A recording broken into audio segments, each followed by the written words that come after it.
Hello साथियों, स्वागत है आपका ग्रो अप मंत्रा में। और मैं आपका साथी एक बार फिर आपके सामने हाजिर हूं अपनी एक नई क्लास के साथ। जी हां साथियों, जो हमने सीटेट 2022 के लिए अपने तैयारी का क्रम शुरू किया है, जो अपने तैयारी का सिलसिला शुरू किया है, उसी क्रम में आज हमारी क्लास होगी 9।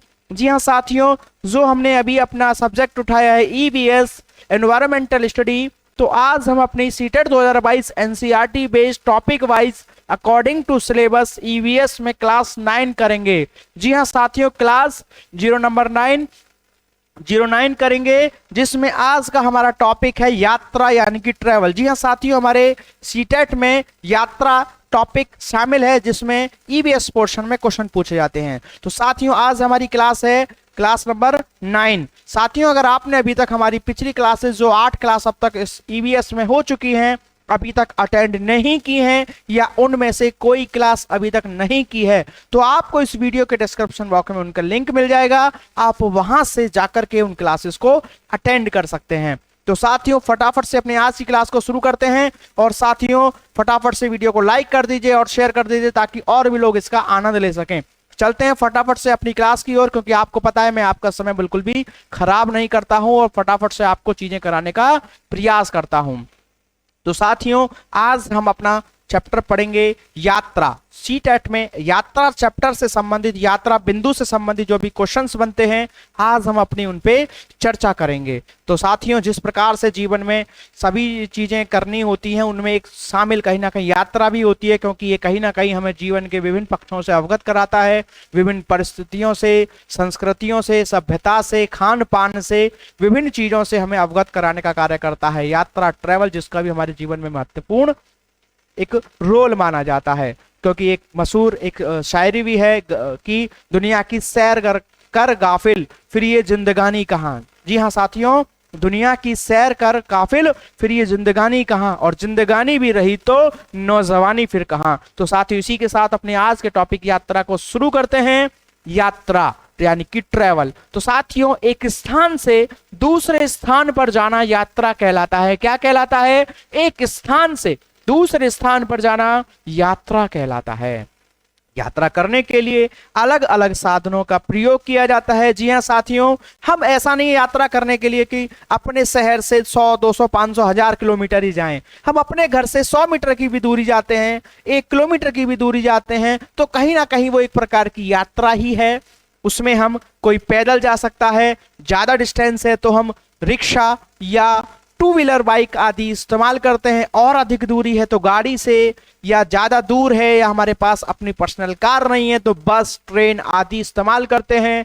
और भी बहुत ज्यादा दूरी है तो हम हवाई जहाज आदि से जाते हैं, या वहां पर जल का माध्यम है तो पानी के जहाज आदि से जाते हैं। लेकिन यात्रा हम करते हैं तो एक स्थान से दूसरे स्थान पर जाने के लिए जिन साधनों को हम प्रयोग करते हैं वो भिन्न भिन्न प्रकार के होते हैं, जिसके माध्यम से हम अपनी यात्रा पूर्ण करते हैं। तो साथियों, जैसे कि बस, गाड़ी, स्कूटर, रेल, जहाज आदि हमारे यात्रा के साधन हैं, जिनके द्वारा हम यात्रा कर पाते हैं। साथियों, इस बिंदु में, इस टॉपिक में हम अपने यात्रा के संबंध में लाए जाने वाले साधन आदि के बारे में जानेंगे। लोग कैसे कैसे अपनी यात्रा करते हैं, यानी कि यात्रा से मतलब सिर्फ घूमना फिरना ही नहीं, अपने जो आवश्यक काम है उनको भी करने के लिए किस प्रकार की परिस्थितियों में रहते हैं, आदि आदि सब जानकारी हम अपने इस चैप्टर में इन पर चर्चा करेंगे। तो चलते हैं अपने मेन बिंदु की तरफ। आज की क्लास का पहला बिंदु जो सीटेट एग्जामिनेशंस में डायरेक्ट ईवीएस पोर्शन में क्वेश्चन बनाएगा। तो साथियों, असम में हमारी वर्षा बहुत होती है। जी हां साथियों, असम में वर्षा बहुत अधिक होती है, और वहां के बच्चे स्कूल जाने के लिए बांस से बने पुल का उपयोग करते हैं। जी हां साथियों, असम में वर्षा बहुत अधिक होती है, इसलिए वहां के बच्चे स्कूल जाने के लिए बांस से बने पुल का उपयोग करते हैं। क्योंकि साथियों, बांस लकड़ी जो होती है वो पानी में डूबती नहीं है। इस प्रकार से, इस लिहाज से, इस दृष्टि से बांस या लकड़ी की चीजें ज्यादा बनाई जाती हैं जहां पर बारिश अधिक होती है। कई स्थानों पर जहां बारिश अधिक होती है वहां मकान भी लकड़ी के बनाए जाते हैं। जो साथियों, असम में बहुत वर्षा होने के कारण बेचारे बच्चे पढ़ने तक के लिए कैसे जाना पड़ता है? बांस से बने पुलों का उपयोग करके, जैसा कि आप पिक्चर में देख रहे हैं। अक्सर आपने सुना होगा कि हम ऐसे पढ़ने जाया करते थे, माता पिता कहते हैं, तो देख लीजिए वो कैसे जाया करते थे। हालांकि वर्तमान समय में परिस्थितियां बदली हैं काफी, लेकिन फिर भी ऐसा रहा है, तो इसी आधार पर हमारे एनसीईआरटी में क्लास 5th तक जो चैप्टर्स हैं उनमें इस प्रकार की चर्चाएं की गई हैं और उसी में से हमारे एग्जामिनेशंस में क्वेश्चन आते हैं। तो इसलिए हम इन चीजों पर प्रकाश डालना, इन बिंदुओं पर चर्चा करना हमारा आवश्यक बन जाता है, इसलिए हम इसको चर्चा कर रहे हैं। वहीं साथियों अगला बिंदु अगर हम लद्दाख की बात करें तो लद्दाख में बच्चे जो हैं वो ट्रॉली से एक स्थान से दूसरे स्थान यानी कि अपने स्कूल जाने के लिए अपना यात्रा करते हैं। एक रस्सी से बना हुआ झूला होता है, दो पहाड़ियों के बीच में एक रस्सी बंधी होती है और उसी पे एक झूला लटका रहता है, उसी को खींचकर उसमें रस्सी बांधते रहते हैं और खींच खींच कर दूसरी दिशा में या दूसरे किनारे पर या दूसरी पहाड़ी पर पहुंच जाते हैं। तो साथियों लद्दाख में जो बच्चे हैं वो ट्रॉली से स्कूल जाते हैं या ट्रॉली में बैठ करके जो रस्सी से बना हुआ झूला होता है जब अपने स्कूल तक पहुंच पाते हैं। साथियों कितना कितना जतन कर रहे हैं ये पढ़ाई के लिए, क्योंकि समझते हैं शिक्षा का असली महत्व क्या है, वही ऐसा करते हैं। साथियों केरल में वही बात करें, केरल की, असम और लद्दाख के बाद अगर हम बात करें केरल की, तो केरल में पानी की पार करके स्कूल जाना पड़ता है। और ये बच्चे देखो छोटे मोटे नन्हे मुन्ने, इनकी मैडम भी हैं साथ में, पिक्चर में आप देख पा रहे होंगे ये कैसे पहुंचते हैं अपने स्कूल, नदी या पानी को पार करके बल्लम के द्वारा। जी हाँ, बल्लम के द्वारा जाते हैं। बल्लम क्या है? केरल की भाषा में बल्लम किसको कहा जाता है? तो लकड़ी की बनी छोटी सी नाव को, जिसे हम नाव या नौका कहते हैं, केरल में वहीं इसको वल्लम के नाम से पुकारा जाता है साथियों। बिल्कुल साथियों, तो वल्लम का मतलब लकड़ी की छोटी नाव होता है। साथियों केरल में पानी को पार करके स्कूल जाने के लिए बच्चे वल्लम या लकड़ी की बनी छोटी नाव का प्रयोग करते हैं। वहीं साथियों राजस्थान की बात करें, जी हाँ साथियों राजस्थान की बात करें तो यहां बच्चे ऊंट गाड़ी का प्रयोग करके बच्चे स्कूल जाते हैं। राजस्थान में ऊंट की गाड़ी होती है या दो प्रकार से होती है, ऊंट की पीठ पर बैठकर भी जाते हैं और कई बार ऊंट के पीछे एक छोटे सी एक बुग्गी टाइप या जिसे आप तांगा अपने आसपास देखते हैं, इस प्रकार की रचना होती है जिसको चारों तरफ से कवर किया होता है। सामान्यतः बुग्गी या तांगा सिर्फ एक पीछे फ्लैट वो गाड़ी जैसी है लेकिन उसको कवर नहीं करते हैं, लेकिन उसको वो कवर करते हैं क्योंकि राजस्थान में धूप अधिक पड़ती है और रेत वेत बहुत उड़ता है, इसलिए वो उसको थोड़ा कवर भी कर लेते हैं। तो राजस्थान में ऊंट गाड़ी का प्रयोग करके बच्चे स्कूल जाते हैं। चलो भैया जी कुछ ना कुछ जरूर बनोगे। और वही साथियों अगर गुजरात की बात करें तो साथियों गुजरात में बच्चे जुगाड़ से स्कूल जाते हैं। जुगाड़ क्या है? अक्सर आपने सुना होगा जुगाड़ लगा दिया। तो साथियों जुगाड़ इसका नाम इसलिए पड़ा है वाहन का कि एक्चुअल में ये किसी कंपनी का बनाया हुआ नहीं होता है। जैसे हमारे आसपास होते हैं ई रिक्शा होते हैं या कार होती हैं, वो कोई ना कोई कंपनी उनको डिजाइन करती है और फिर उनको सेल करती है। लेकिन ये एक ऐसा तरीका है, एक ऐसा वाहन है जो कोई इसको कंपनी नहीं डिजाइन करती है। इसमें क्या किया जाता है कि कोई बाइक ले ली किसी भी कंपनी की और उसमें कुछ पीछे एडजस्टमेंट करके बॉडी बनवा ली, तो ना तो ये पूर्णतः बाइक रही ना ये पूर्णतः कोई इस प्रकार का रिक्शा या आदि रहा। तो इसमें क्या करते हैं पुराने वाहन आदि को लेकर के उसमें पीछे कुछ सेटिंग करा के बॉडी डेवलप करा दी और इस प्रकार से चीजें बना ली। यानी कि एक्चुअलिटी में इनका कोई ओरिजिन नहीं है, ये खुद से ही डेवलप करके बना के मॉडिफाइड करके कुछ चीजें हटा के जोड़ के इस प्रकार का एक वाहन तैयार कर लिया जाता है, इसलिए इसको जुगाड़ कहा गया है। क्योंकि इसमें क्या लगाया गया है? अपना दिमाग लगा के ट्रिक लगा करके अपना बस काम चलाया जा रहा है। तो गुजरात में जुगाड़ से बच्चे स्कूल जाते हैं। जी हाँ साथियों, पहले कुछ समय पहले तक उत्तर प्रदेश में भी जुगाड़ चलते थे, लेकिन वही है कि इनका कोई ऑथेंटिकेशन नहीं है। कुछ जगहों पर इंजन को सीधे रख करके आगे और उसको टायरों से चक्के से कनेक्ट करते हुए बस ऐसे ही वाहन या आदमियों को इंसानों को ढोने के लिए काम करने के लिए बनाया गया था। उत्तर प्रदेश में भी ऐसे कई स्थानों पर चलते थे, लेकिन इनमें कोई ऑथेंटिकेशन नहीं है, अर्थात नंबर प्लेट आदि। तो अगर कोई भी दुर्घटना आदि होती है, किसी प्रकार की चीज होती है तो वहां पर समस्या आती थी, इसलिए उत्तर प्रदेश में इनको बैन कर दिया गया है। शायद वर्तमान में गुजरात में भी इनको बैन कर दिया गया हो, लेकिन अब तक ऐसा प्रचलन में रहा होगा या है, इसलिए इस प्रकार से इसकी जो चीजें हैं वो हमारे इसमें शामिल की गई हैं। तो साथियों गुजरात में बच्चे जुगाड़ से स्कूल जाते हैं और जुगाड़ आप देख ही चुके हैं कैसा जुगाड़ है, बहुत ही सुंदर रंग बिरंगा आपका जुगाड़ है ये। तो साथियों वहीं बात करें उत्तर की पहाड़ियों की, जी हाँ जो उत्तर भारत है हमारा, वहां पर उन पहाड़ियों की बात करें तो आपको सभी लोग जानते हैं कि यहाँ पर बर्फ बहुत पड़ती है। हमारा हिमाचल प्रदेश, उत्तराखंड, श्रीनगर, जम्मू कश्मीर, ये सब चीजें स्थान वहां आ जाते हैं उत्तर भारत में। और यहाँ हमेशा मौसम ठंडा रहता है या लगभग ठंडा रहता है, और वहाँ कुछ एक समय पर तो काफी बर्फ भी पड़ती है। तो उस समय बच्चे कैसे करते हैं, तो बेचारे क्या करें, स्कूल तो जाना ही है, तो इस बर्फ पर चलकर ही बच्चे स्कूल जाते हैं। हालांकि सामान्यतः उत्तर भारत के इन विद्यालयों में जो इनके अवकाश होते हैं, दक्षिण भारत या मध्य भारत के अपेक्षा इनकी जो अवकाश का समय है वो दिसंबर जनवरी में रखा जाता है, और सामान्यतः जून जुलाई होता है इनके यहाँ पर, उस समय रखा जाता है। लेकिन फिर भी बर्फ जो है काफी लंबे समय तक पड़ती है, तो फिर भी कुछ समय तो रहता ही है। तो उस समय बच्चे यहाँ के जो बच्चे हैं वो उत्तर की पहाड़ियों वाले जो बच्चे हैं वो ज्यादा बर्फ पड़ने के कारण फिर इस बर्फ पर चलकर ही बच्चे स्कूल जाते हैं, जैसा कि आप देख रहे हैं, और ये तो एंजॉय भी कर रहे हैं बच्चे बर्फ का। चलिए साथियों, जानते हैं अपना अगला बिंदु। तो यात्रा में हमने अभी तक अपने 6 बिंदु कवर किए। वहीं अगला जानते हैं उत्तराखंड को। जी हाँ साथियों, उत्तराखंड की स्थिति देखेंगे तो यहाँ तो ऊबड़ खाबड़ रास्ते हैं, पथरीले रास्ते हैं, और बेचारे बच्चे फिर ऐसे रास्तों को भी पार करके अपने स्कूल जा रहे हैं पढ़ने के लिए, जैसा कि आप पिक्चर में देख पा रहे हैं। तो देखिए साथियों, कैसे असम में, उत्तराखंड में, हमारे उत्तर भारत में, लद्दाख में और हमारे केरल में कैसी कैसी विभिन्न परिस्थितियां हैं, और ये बच्चे स्कूल जाने के लिए कैसे कैसे साधनों का प्रयोग करके अपने स्कूल पहुंच पा रहे हैं। शायद ये इस शिक्षा के महत्व को समझ पा रहे हैं। तो हमें कहीं ना कहीं अपने शिक्षा को महत्व को समझना चाहिए, और हम अगर शिक्षा अच्छी ग्रहण करते हैं तो हम जीवन में ना ही सिर्फ रोजगार परक बनते हैं, और वास्तव में शिक्षा का जो उद्देश्य है वो रोजगार परक बनाना है ही नहीं। रोजगार परक तो आप अपने आप बन जाएंगे, एक हम अच्छे व्यक्तित्व, एक अच्छे इंसान, एक अच्छे राष्ट्र को बनाने वाले एक अच्छे नागरिक बनते हैं। और ये जिस व्यक्ति में सभी सारे गुण होते हैं वो अपना जीवन में कभी भी किसी भी क्षेत्र में पीछे नहीं रह सकता, तो निश्चित तौर पर वह सफल होगा ही होगा। तो शिक्षा को प्राप्त करने के लिए देखिए दो कैसे कैसे जतन कर रहे हैं। चलते हैं आगे। वहीं अगला बिंदु गोवा। जी हाँ साथियों, यात्रा से संबंधित एक क्वेश्चन बहुत पूछा जाता है, और डिट्टो बिल्कुल सेम टू सेम यही फिगर्स के साथ कई बार सीटेट में पूछा हुआ क्वेश्चन है। तो साथियों, गोवा से केरल तक जब हम जाते हैं या केरल से गोवा की तरफ जाते हैं, तो ट्रेन वाले सफर में रास्ते में कुल 92 सुरंगें पड़ती हैं। जी हां, 92 सुरंगें, और 2000 लगभग 2000 पुल बनाए गए हैं गोवा से केरल के बीच के रास्ते में।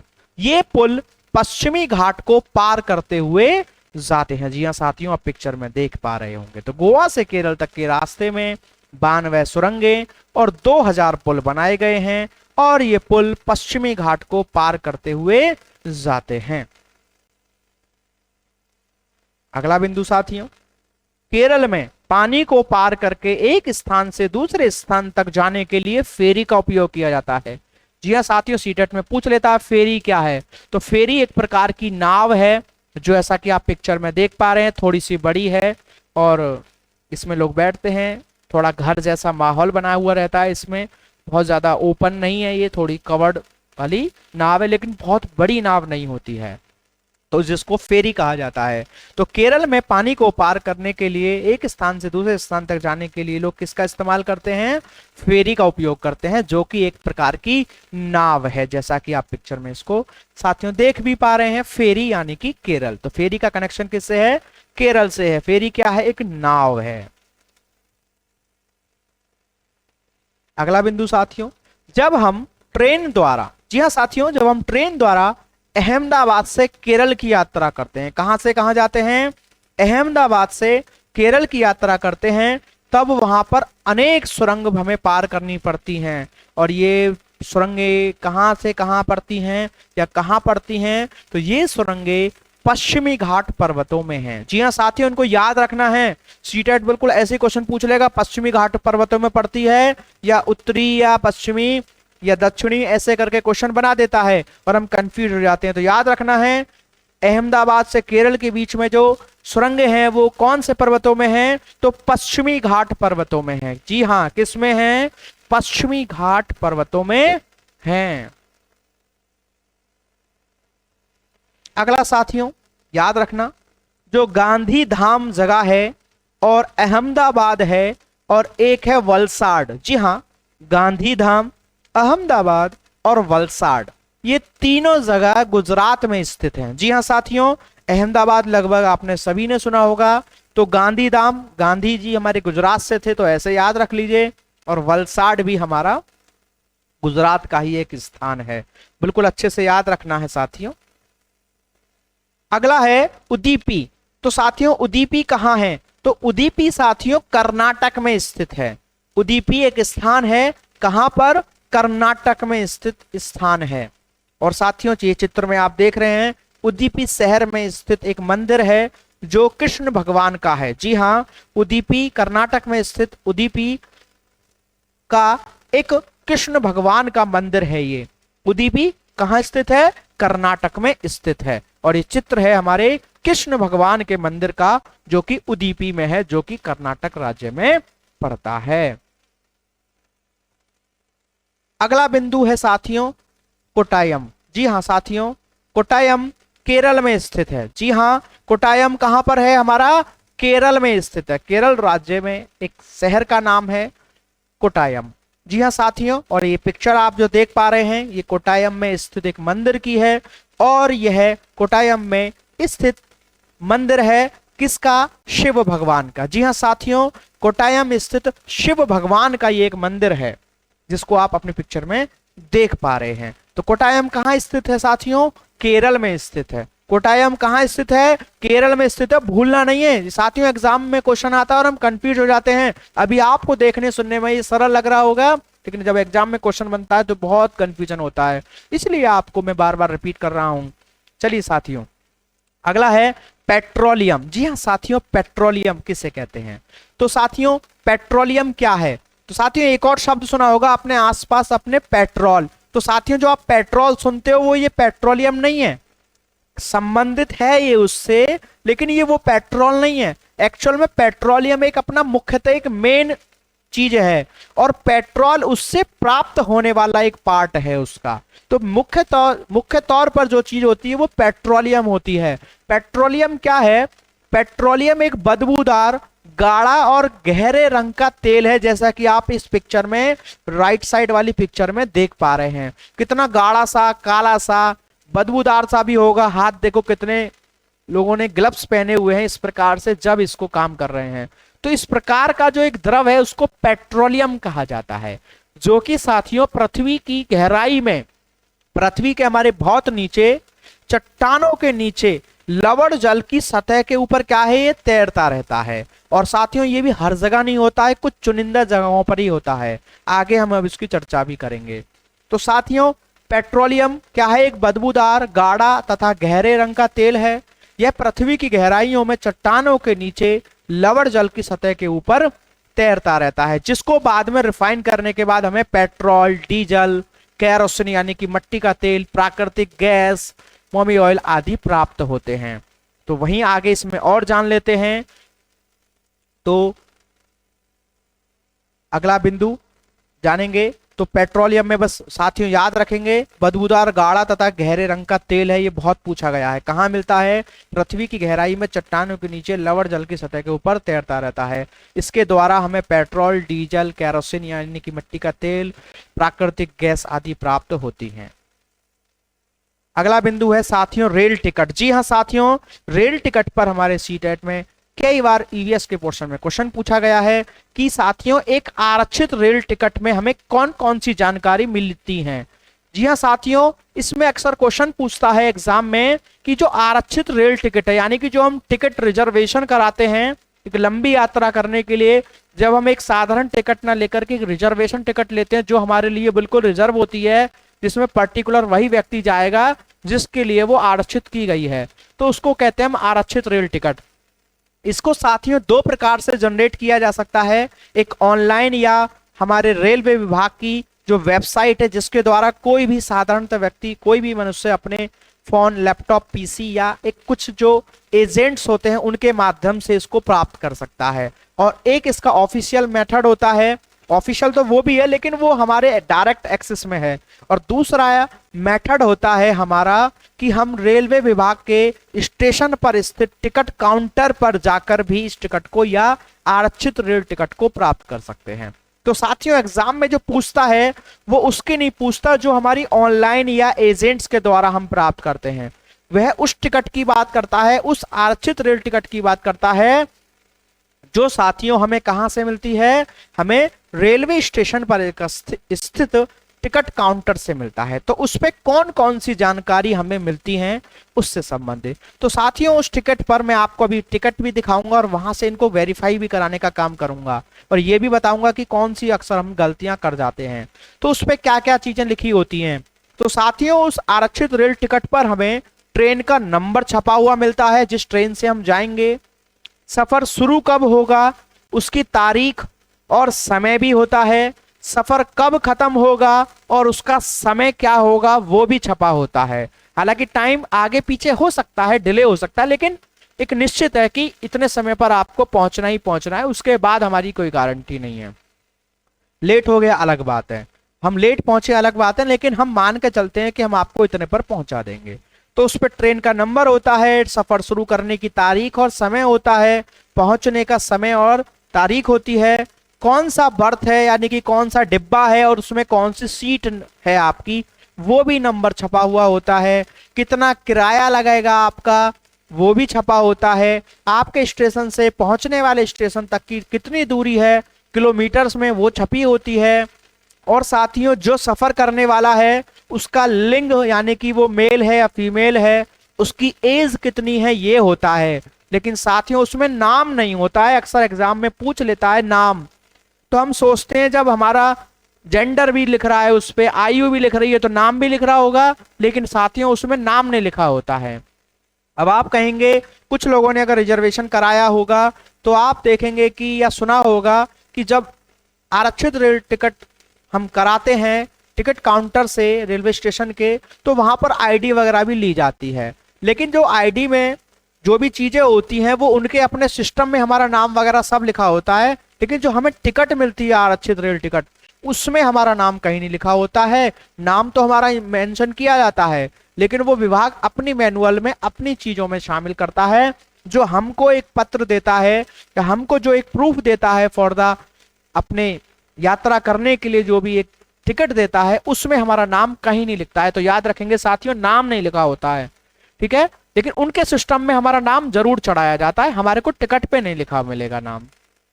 तो साथियों उसमें लिंग होता है, आयु होती है, रेल के चलने का समय, चलने वाले स्टेशन का नाम आदि आदि, और जिस स्टेशन पर पहुंचना है उसका नाम आदि, सभी इतनी बातें लिखी होती हैं।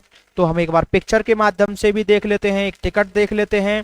ये टिकट काउंटर से प्राप्त की गई आरक्षित रेल टिकट है, जिसमें आपका पीएनआर नंबर होता है यानी कि ट्रेन जो आपने टिकट बुक की है उसका नंबर होता है, ये गाड़ी नंबर यानी कि ट्रेन नंबर होता है, डेट होती है, कितने किलोमीटर डिस्टेंस है आपकी, इसमें ये लिखा होता है, कितने लोग सफर कर रहे हैं, एडल्ट कितने हैं, बच्चे कितने हैं, ये लिखा होता है, टिकट नंबर भी होता है, कौन सी क्लास है, स्लीपर क्लास है, सेकंड एसी है, थर्ड एसी है, ये सब होता है, कहां से कहां जाना है, कौन सी ट्रेन है उसका नाम भी होता है, और साथियों उसमें कौन सा कोच है आपका, कौन सी आपकी सीट है, आपका जेंडर क्या है, आपकी एज क्या है, और कितने रुपए का किराया बना, आदि आदि जानकारी इसमें लिखी होती है। लेकिन साथियों कहीं भी आपको इसमें नाम नहीं मिला होगा देखने को, और एग्जाम में कई बार क्वेश्चन में नाम शामिल कर दिया है और वहीं पर हम क्या करते हैं कंफ्यूजन कर जाते हैं। तो साथियों याद रखेंगे इसको, अगर ये बात याद ना रहे तो बाद में वीडियो को एक बार फिर से थोड़ा सा बैक करके दोबारा देख लेना और अच्छे से इन बातों को याद कर लेना। चाहो तो इसका स्क्रीनशॉट लेकर रख लेना, बाद में एग्जाम देने जाओ तो एक बार देख लेना। चलते हैं अपने अगले बिंदु की ओर। तो साथियों अगला बिंदु है उत्तराखंड। तो उत्तराखंड में पहाड़ों के बीच ऐसी जगह पाई जाती है, जी हाँ उत्तराखंड में पहाड़ों के बीच बीच में काफी जगह होती है, और वो जो जगह होती है हमारी वो कैसी होती है, चारों तरफ उसमें फूल ही फूल होते हैं, इसलिए उसको फूलों की घाटी कहा जाता है। जी हाँ साथियों ये आपको उत्तराखंड की फूलों की घाटी देखने को मिल रही है चित्र में। और साथियों जब लक्ष्मण जी पर संकट आया था तो हनुमान जी संजीवनी बूटी लाने के लिए भी इन्हीं उत्तराखंड की फूलों की घाटी में आए थे, जहां से वो संजीवनी बूटी लेकर गए थे। तो साथियों उत्तराखंड में पहाड़ों के बीच ऐसी जगह पाई जाती है जहां चारों तरफ फूल ही फूल होते हैं, और इन्हीं फूलों की घाटी को इस जगह को हम क्या कहते हैं, इन्हीं को फूलों की घाटी कहते हैं। चलते हैं साथियों अगले बिंदु की ओर। आप देख पा रहे हैं साथियों, एक चित्र है गाजी खान का। जी हाँ, गाजी खान एक स्थान का नाम है। गाजी खान डेरा के नाम से कुछ सुनने को भी मिलता है।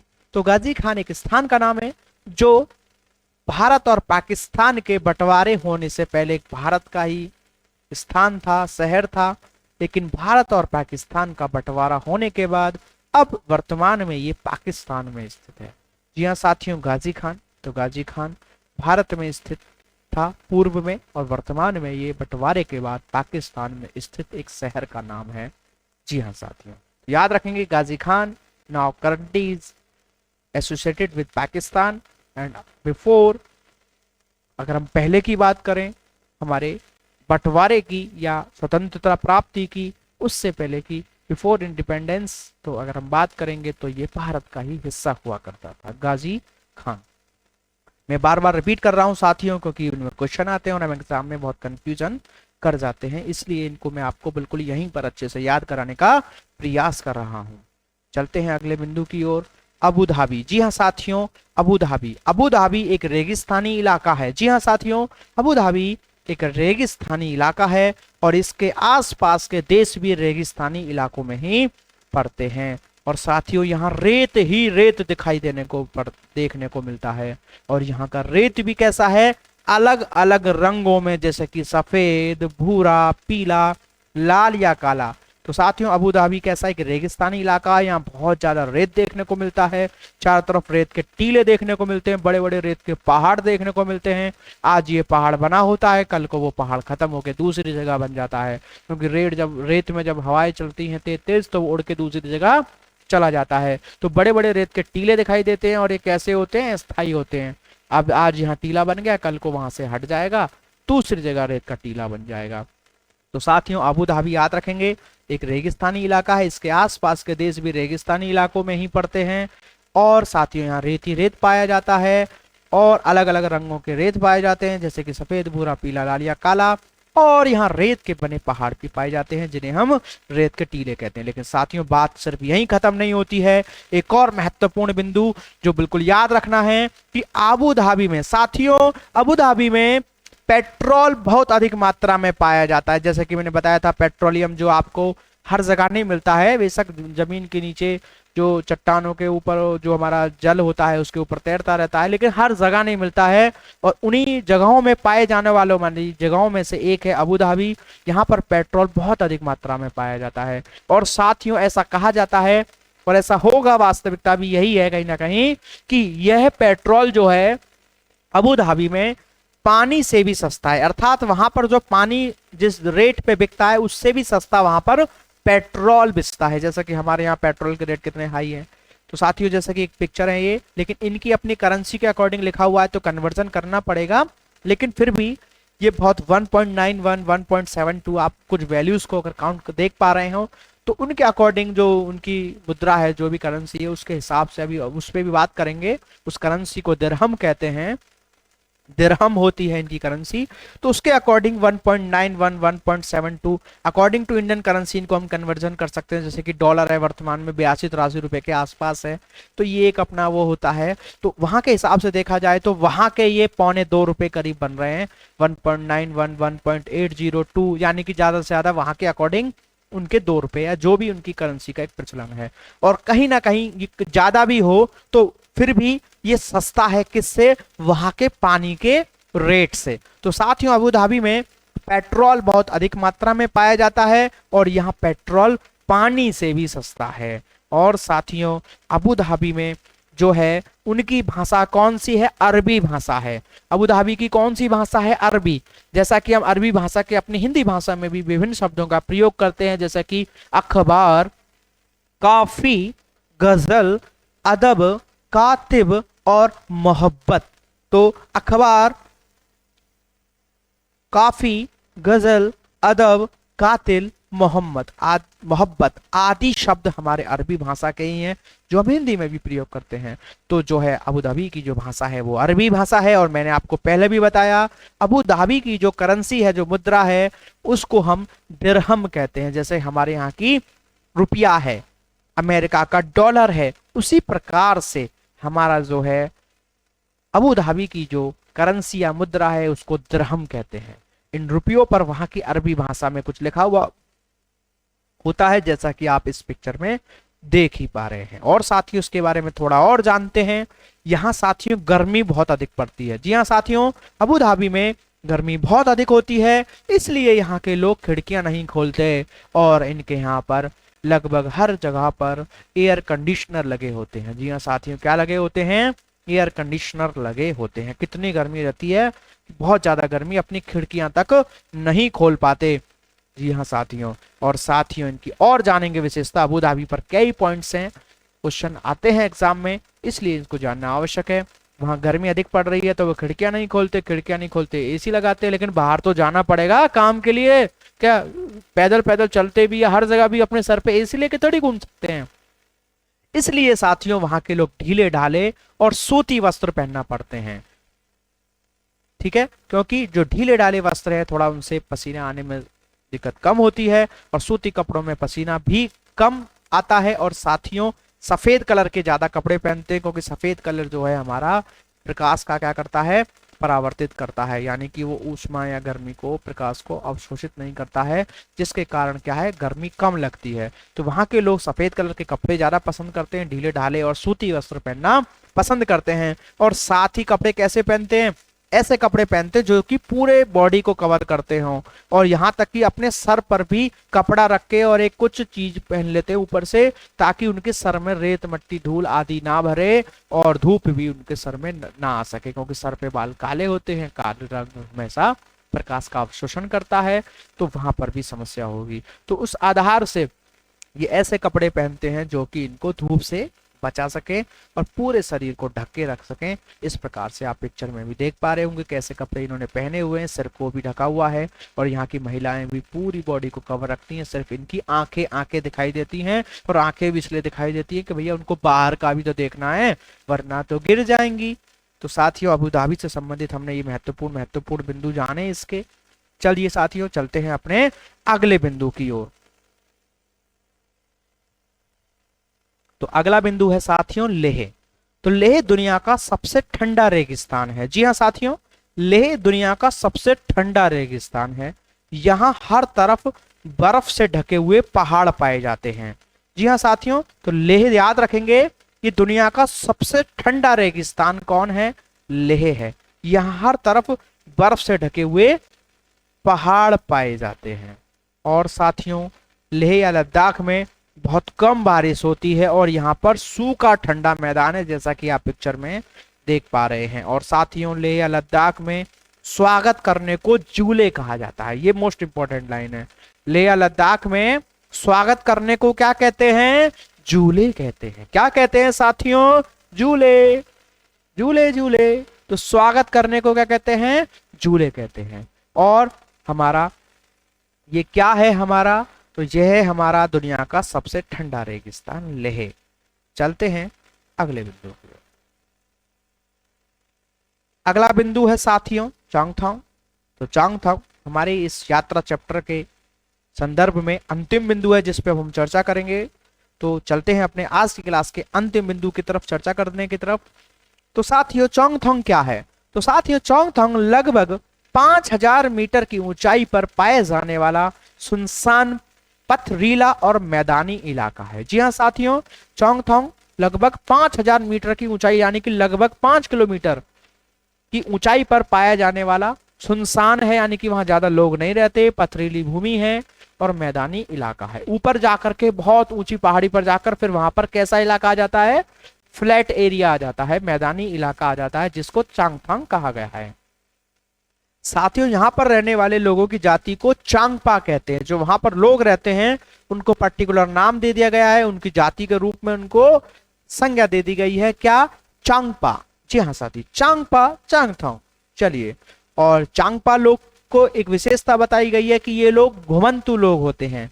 जी हाँ साथियों, चांगपा जाति जो है उसको घुमंतु लोग बताया गया है। ये लोग अपनी भेड़ बकरियों को, झुंड को लेकर पहाड़ों में एक जगह से दूसरी जगह घूमते फिरते रहते हैं। जी हाँ साथियों, चांगपा घुमंतु लोग होते हैं और ये अपनी भेड़ बकरियों के झुंड को लेकर पहाड़ों में एक जगह से दूसरी जगह पर घूमते फिरते रहते हैं। वही साथियों जो चांगपा लोग हैं इनकी जो असली पूंजी मानी गई है, जैसे कि हमारे आसपास मकान, दुकान, जमीन आदि, इन सबको पूंजी माना जाता है। वहीं उनके संदर्भ में जो इनके पास भेड़ बकरियां होती हैं वही इनकी सबसे बड़ी पूंजी होती है, क्योंकि एक जगह तो ये स्थिर रहते नहीं है। तो इनकी जो असली पूंजी है वो भेड़ बकरियां ही होती है, क्योंकि इन्हीं से अपनी सारी आवश्यकताओं को पूर्ति करते हैं।